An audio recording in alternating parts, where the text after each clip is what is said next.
श्रीमान वेंकटनाथार्य कवितार्किक केसरी वेदांताचार्य वर्यो में सन्निधत्तां सदा हृदि श्रीवासरंग परकालमुनित्रयाप्त लक्ष्मात्मरक्षणैतित्युगागमान्तम् आचार्य भक्ति परिपोधमनर्कशीलं गोपालदेशिकमुनिं गुरुमाश्रयामः। श्रीमद्गोपालार्घ्यदेशिकदयैकपात्रं प्रज्ञाविरक्तिकरुणादिगुणौघवासम् आचार्यसप्तशतीकाव्यं प्रियाधरेण दत्तं श्रीगोपालार्घ्यमहादेशिकमाश्रयामः। श्रीमद् आचार्य सप्तशती श्री उवे மன்னார்குடி கந்தாடை கோபாலார்ய மகாதேசிகன் அருளி செய்தது. ஆச்சாரியன் அனுகிரகம் அதை அடியேனும் அனுபவிக்கிற மாதிரி ஒரு பாக்கியம் கிடச்சி அதை உங்களுக்கெல்லாம் ஷேர் பண்ணிட்டு வரேன். தமிழ் அர்த்தம் சுவாமி ஸ்ரீகாந்த் சுவாமியும் ஜெகநாதன் சுவாமியும் ஒவ்வொரு ஸ்லோகத்துக்கும் எளிமையாக தெளிவாக கொடுத்துருக்கிறார்கள். அதை அடியன் ஜஸ்ட் ரீப்ரொடியூஸ் பண்ணிட்டு வரேன். Nothing else. Any mistake only because of audience lack of understanding. இன்றைக்கி 479வது ஸ்லோகத்திலேருந்து அனுபவிக்கலாம். நேற்றைய தினம் ஒரு பாம்பாட்டி அந்த பொறாமைப்பட்டு சில பேர் சுவாமி காஞ்சிபுரத்தில் எழுந்தருளிருக்கும்போது அந்த பாம்பாட்டியை ஏவி விட்டு, ஒரு மந்திரவாதியான பாம்பாட்டியை ஏவி விட்டு சுவாமி கிட்ட பாம்புகளை அனுப்ப சொன்னார்கள். அதுக்கு சுவாமி ஒரு 7 கோடு அந்த புற்றில் போட்டு ரெடி அப்படின்னார். உன்னுடைய சர்ப்பங்களை அழுத்து விடு. அதை நேற்று பார்த்தோம். அதில் 7 கோடுகளின் அருகில் வந்த பாம்புகள் தங்களுடைய வீரியத்தை இழந்தது அப்படின்னு பார்த்தோம். ஆனால் அந்த பாம்பு கூட்டத்தில் மிகவும் ஆக்ரோஷமாக இருக்கக்கூடிய சங்கபாலன் என்ற ஒரு பாம்பு மட்டும் உயர்ந்து தனது படத்தை அப்படி தலையை விரித்து ஷீறி நின்றது. அடுத்த ஸ்லோகம் 479. அசக்ருத் ஸ்ரக்வலிஹாபியாம் ரசனாபியாம் வித்யுதாபாபியாம் ரோஷண ஆஸ்தீர்ணபணாபூத்கரணாபியாம் ச பீஷணோ நிரகாத். அசக்ருத் ஸ்ரக்வலிஹாபியாம் ரசனாபியாம் வித்யுதாபாபியாம் ரோஷண ஆஸ்தீர்ணபணாபூத்கரணாபியாம் பீஷணோ நிரகாத். அந்த சங்கபாலன், அந்த பாம்பு, ஒரே ஒரு பாம்பு, ஆக்ரோஷமாக இருக்கக்கூடிய பாம்பு, அது அந்த பணாமணிகளெல்லாம் விரிந்து உயர்ந்து அப்படி படத்தெடுத்து அதனுடைய நாக்கானது பலவாக ஜொலித்து அப்படியே அதை வெளியில் நீட்டி நாக்க ஆக்ரோஷத்துடன் சீரிய அந்த பாம்பு அந்த சப்தத்தை கேட்டதுமே அந்த பாம்பாட்டி பயந்து நடுங்கி ஓடினான். அது ஓரமாக எங்கேயோ ஓடினான்.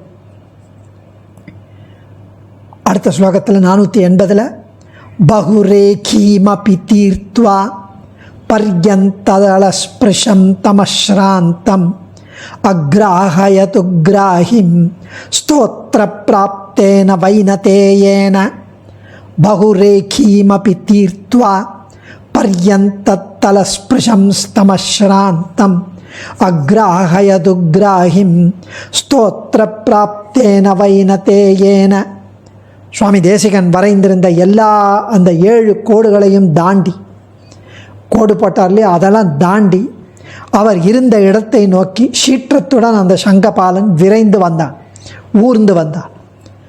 அந்த சமயத்தில் சுவாமி தேசிகனுடைய கண்ணை மூடி ஸ்ரீ கருட பகவானை தியானித்து ஸ்ரீ கருட தண்டகம் என்ற ஸ்தோத்திரத்தை துதித்து உடனே கருடன் அங்கு பிரத்யட்சமாகி அந்த பாம்பை கவ்விக்கொண்டு பறந்து சென்றது.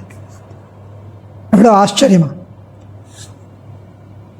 அடுத்த ஸ்லோகத்தில் கருடதண்டகம்ன்றதை பற்றி கொஞ்ச நாளில் அனுபவிக்கலாம். அடுத்த ஸ்லோகம் கருடதண்டகம் மாதிரியே எழுதியிருக்கார் சுவாமி கோபாலார்ய மகாதேசிகன்.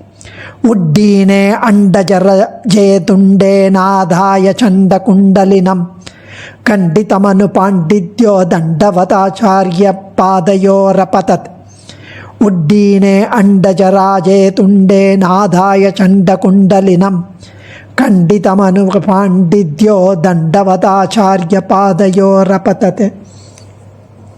கருட தண்டகம், அதாவது 4 அடிகள் கொண்ட ஒரே எண்ணுள்ள ஒரு தண்டகம் இந்த ஸ்தோத்திரம். ஸோ இதில் ரொம்ப அழகாக அடியனுடைய தாத்தா சந்த சொல்லி கொடுக்கும்போது இது கருடன் போகிற மாதிரியே இருக்கும் அந்த கருட தண்டகம். அதுவும் நம இதமதகச்ச பர்யாய நிர்யாத பக்தா நிலாத்பாலுனோத்வேலி பாதோதி வீச்சி சப்பேட்டா ஹதாகாத பாத்தாள பாங்கார சம்கிருத்த நாகேந்திர பீடாசுனி பாவ பாஸ்வண்ண கஷ்டேனயே சண்டதுண்டாய நிருத்யத்புஜங்கப்ருவே வஜ்ரணேதம்ஷ்ட்ரயா துப்யம் அத்தியாத்ம வித்யா விதேயா பவத்யாத்யமாபா தயேதாஸ்சமே அப்படின்னா அதே மாதிரி பராம் ஜ்வலத்வேஷி கற்பஜ்வலத்பாலகில்ய பிரதிஜாவதி நஸ்திரான் தத்வ புத்திம் பராம் பக்தி தேனும் ஜகன்மூலகந்தே முகுந்தே மகானந்ததோக்திம் ததீதா முதாகா மஹீனாந்தகா. அப்படி அந்த ரெக்கையை பறந்துன்னு போகிற மாதிரியே தெரிவிக்க. அப்புறம் ஸ்லோலி அப்படி லேண்ட் ஆகுது. மஹீனாந்தகா. எவ்வளவு ஆச்சரியமாக அந்த கருட தண்டகத்தை சுவாமி தெரிவிக்கிறார். அந்த கருட தண்டகத்தை சேவித்த உடனே அந்த நீண்ட அலகினால் பக்ஷிராஜனான கருடன் உட்டீனே அண்டஜராஜே துண்டே நாதாய சண்ட குண்டலினம் கண்டிதமனு பாண்டித்யோ தண்டவதாச்சாரிய பாதையோரபதத். தனது நீண்ட அலகினால் பக்ஷிராஜனான கருடன் அந்த சங்கபாலன் என்ற பாம்பை கொத்திண்டு விஷப்பாம்பை கவ்விக்கொண்டு சென்றதை கண்டு அந்த பாம்பாட்டு உடனே ஞானிகளிலேயே உயர்ந்த அக்ரேசராக இருக்க மகாஞானியான சுவாமி தேசிகனால் தான் இது முடியும். அவரால் தான் கண்டிக்கப்பட்டதை எண்ணி உடனே அவருடைய திருவடிகளில் தண்டம் சமர்ப்பணம் செய்தான், விழுந்துட்டான். ஜீவன நிதானமனுபம மஹிமம சங்கபாலகம் தேயி தீனே தயஸ்வேத்யாக்ரந்தன் தேசிகம் ச ஆர்த்தயத. ஜீவன நிதானமனுபம மஹிமன் மம சங்கபாலகம் தேயி தீனே ஜனே தயஸ்வேத்யாக்ரந்த தேசிகம் கிரந்த தேசிகம் ச ஆர்த்தயத. எனது ஜீவனுக்கே ஆதாரம், ஜீவாதாரமாக இருக்கிற அந்த பாம்பு, மகிமை பொருந்திய என்னுடைய சங்கபாலன் அந்த பாம்பு, அதை இந்த தீனன் ஏழையிடம் தயை கூர்ந்து தந்தருள வேண்டும் என்று அந்த பாம்பாட்டி சுவாமியிடம் பிரார்த்தித்தான். ஆர்த்தயத்தை பிரார்த்தித்தான். தீனே ஜனே தியஸ்வேத்யாக்ரந்த தேசிகம் ச ஆர்த்தயத்தை. அதுக்கு அடுத்த ஸ்லோகம் 483 விரச்சைய கருட தண்டக மத தத் பிரீத்தேன கருடேன தயயாதா பயதுரகம் வினதாயா குருநனேந்திராய. பின் சுவாமி தேசிகன் கருட தண்டகத்தை மீண்டும் அருளி செய்ய அதை சேவிக்க அந்த ஸ்லோகங்களை கேட்டு பிரீத்தி அடைந்து கருடன் வைனதேயன் தயையுடன் அந்த அடியவனான பாம்பாட்டியிடம் ஆச்சாரிய சார்வபௌமரான சுவாமி தேசிகனின் பொருட்டு அந்த பாம்பை மீண்டும் அவனிடமே வழங்கியது. அது கருடனுக்கு பாம்புன்றது இறை உணவு இருந்தாலும் ஆச்சாரியன் கருட தண்டகம் சேவித்த உடனே அது திருப்பி கொண்டு வந்து அந்த பாம்பை மீண்டும் அந்த பாம்பாட்டியிடமே வழங்கியது. ஏன்னா சுவாமி தேசிகன் பிரார்த்திச்சான் அந்த கருட தண்டகத்தை சொல்லி. இப்படி ரொம்ப அழகாக இந்த இடத்துல சுவாமி இதை கருட தண்டகம் சேவிக்கிறார். இந்த கருட தண்டகம் முழுதுமே ஒரே ஸ்லோகம், 4 பாதங்கள் கொண்டது. ஒவ்வொரு பாதமும் 3 அக்ஷரங்கள் கொண்டுள்ள 36 கணங்களை கொண்டது.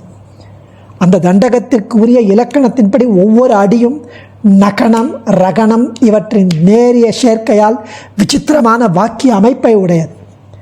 இந்த கருட தண்டகத்தை பாராயணம் பண்ணால் நம்முடன் போர் புரிய அணிவகுத்து நிற்கும் எதிரிகளின் படைகளெல்லாம் நிலை குலைந்து சிதறி போகும்னு தெரிவிக்கிறார் சுவாமி அந்த பலஸ்ருதியில்.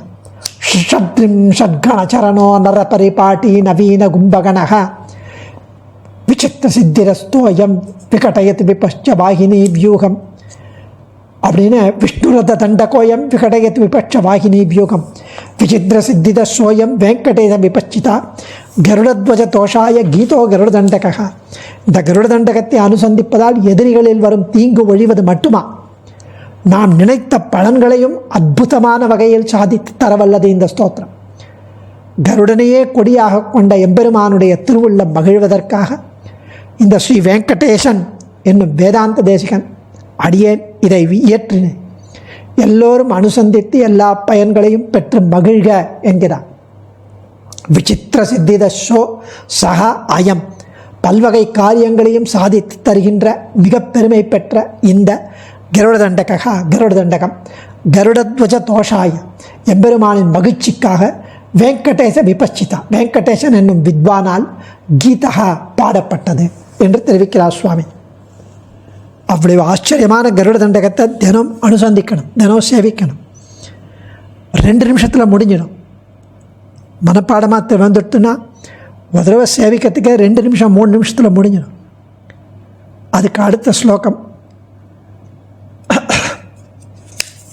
இங்கே அந்த பாம்பாட்டி கிட்ட அந்த பாம்பை கொடுத்ததும் 484வது ஸ்லோகத்தில் இன்னொரு இன்சிடெண்ட்டை பற்றி தெரிவிக்கிறார்.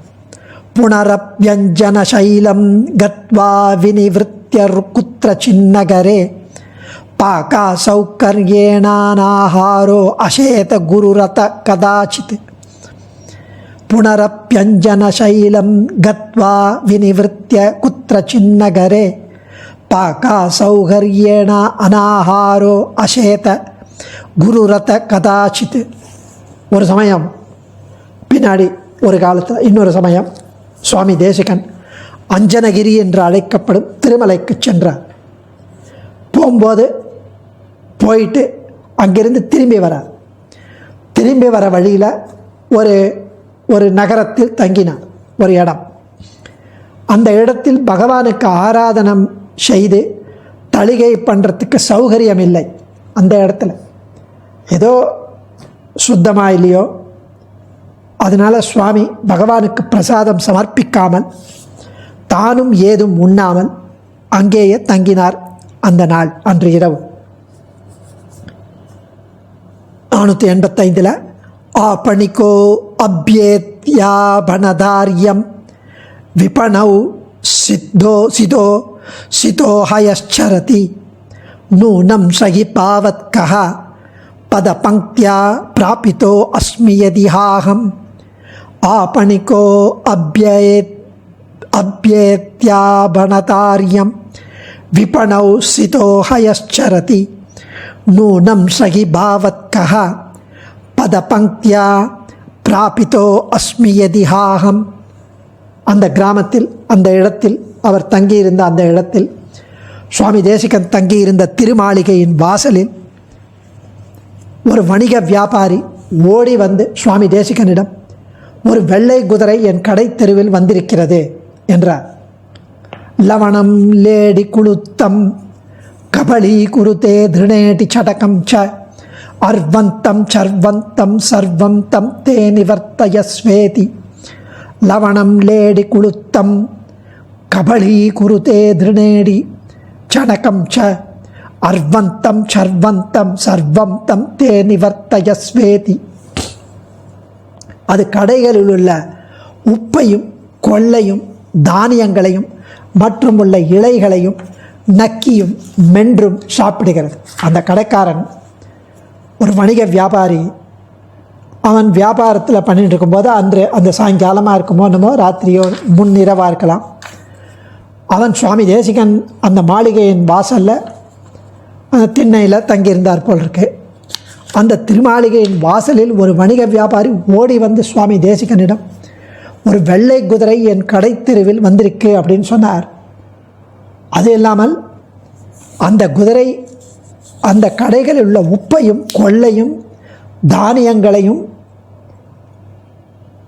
நக்கியும் மென்றும் சாப்பிடுகிறது. அதை பார்த்தால், அந்த குதிரையை பார்த்தால் உம்முடையதாக தோன்றுகிறது. அவனுக்கு தோன்றியிருக்கு, இந்த குதிரை சுவாமிதான் உம்முடையதாக தோன்றுகிறது. அந்த குதிரை என்னுடைய மீதி பண்டங்களையும் அந்த தானியங்களையும் உண்ணாமல் நீரே காப்பாற்ற வேண்டும் என்கிறார் சுவாமி. அந்த குதிரையை நீர்தான் காப்பாற்ற வேண்டும் என்கிறார். அதுவும் அந்த அந்த ஒரு வைஷ்யருடைய கிரகத்தின் அருகில் தம் நித்தியாராதன பெருமாளுடன் தங்கினார். ஸ்ரீ அயக்ரீவனுக்கு சுத்த தீர்த்தத்தை நிவேதனம் செய்து தாம் உபவாசம் இருந்தார். வேற ஒன்றும் பிரசாதம் பண்ண முடியல. அந்த வைஷ்யர் சுவாமியிடம் ஓடி வந்து ஒரு வெள்ளை குதிரை தம் வீட்டுக்குள் புகுந்து தன்னுடைய கடைக்குள் புகுந்து கிடங்கில் உள்ள கடலையை மேய்வதாக தம்மால் அடக்க முடியவில்லை என்று சொன்னார். அதுக்கு அடுத்த ஸ்லோகத்தில் ஸ்ருத்வா க்ஷணம் விலஸ்தீக்ஷ்ணதியா சம்யகேஷ்ய நிரணைஷீத் விபணிம விஷல்லக்ஷ்மி ஹயவதனோ மே வலக்ஷ ஹயரூபி ஸ்ருத்வா க்ஷணம் விலஸ்தீக்ஷ்ண தியா சம்யகேஷ்ய நிரணைஷீத் விபணிம விஷல்லக்ஷ்மி ஹயவதனோ மே வலக்ஷ ஹயரூபி. அந்த வணிகனின் சொல்லை கேட்டதும் சுவாமி புரிஞ்சுட்டார். மிக சாதுரியசாலியான சுவாமி தேசிகன் ஒரு க்ஷணம் யோசித்து, பின் ஸ்ரீ ஹயக்ரீவன் தான் அவ்வாறு செய்திருக்கிறாய் நிச்சயித்து அங்கு குதிரை ரூபமாக வந்து இருப்பது தம்முடைய சுவாமியான ஹயக்ரீவனே என்று நிர்ணயித்தார். உடனே அடுத்த ஸ்லோகத்தில் தெரிவிக்கிறார், க்ஷீரமுபாகர கிஞ்சித்ஸ நிவர்த்தயே தேதி சோதிதோ அத்தவணிக் சக்ரே ததாஹய முகம் சந்தர்ப்பிய குரு சசிக்ஷோ அபாத். க்ஷீரமுபாகர கிஞ்சித்ஸ நிவர்த்தயே தேதி சோதிதோ அத்தவணிக் சக்ரே ததாஹய முகம் சந்தர்ப்பிய குரு சசிஷ்யோ அபாத். ஸ்ரீ ஹயக்ரீவனுக்கு அந்த வைஷ்யரை கொஞ்சம் பால் கொண்டு வரச் செய்து முழுதும் குதிரை வடிவு கொண்டிருந்த ஸ்ரீ ஹயக்ரீவனுக்கு நிவேதனம் செய்ய குதிரையும் மறைந்தது. சுவாமி தேசிகன் பெருமையை கண்ட வைஷ்யர் சுவாமியிடம் மிக மிக ஈடுபட்டார் அப்படின்னு தெரிவிக்கிறார். அந்த குதிரைக்கு பாலை சமர்ப்பித்து அதை அனுப்பிவிடலாம் என்று யோசித்த அந்த வணிகன் கொஞ்சம் க்ஷீரத்தை பாலை கொண்டு வந்தான். சுவாமி சொன்னபடி சுவாமி தேசிகன் அதை ஹயவதனான அந்த குதிரைக்கு எம்பெருமானுக்கு சமர்ப்பித்து பிறகு தன் சிஷ்யர்களுடன் பகிர்ந்து கொண்டார் என்று தெரிவித்தார். அதுக்கு அடுத்த ஸ்லோகத்தில் வரப்போகிறது, நாளை அனுபவிக்கலாம். அந்த நிகழ்ச்சியால் அந்த அந்த வணிகனுக்கு பெரும் செல்வம் குவிந்ததுன்னு வரப்போகிறது. அடியேன் தன்யோஸ்மி. ஸ்ரீ லக்ஷ்மி ஹயவதன பரபிரம்மணே நமக. ஆச்சாரியன் திருவடிகளே சரணம். கவிதார்க்கிக சிம்ஹாய கல்யாண குணசாலினே ஸ்ரீமதே வெங்கடேஷாய வேதாந்த குரவே நமக. தன்யோஸ்மி.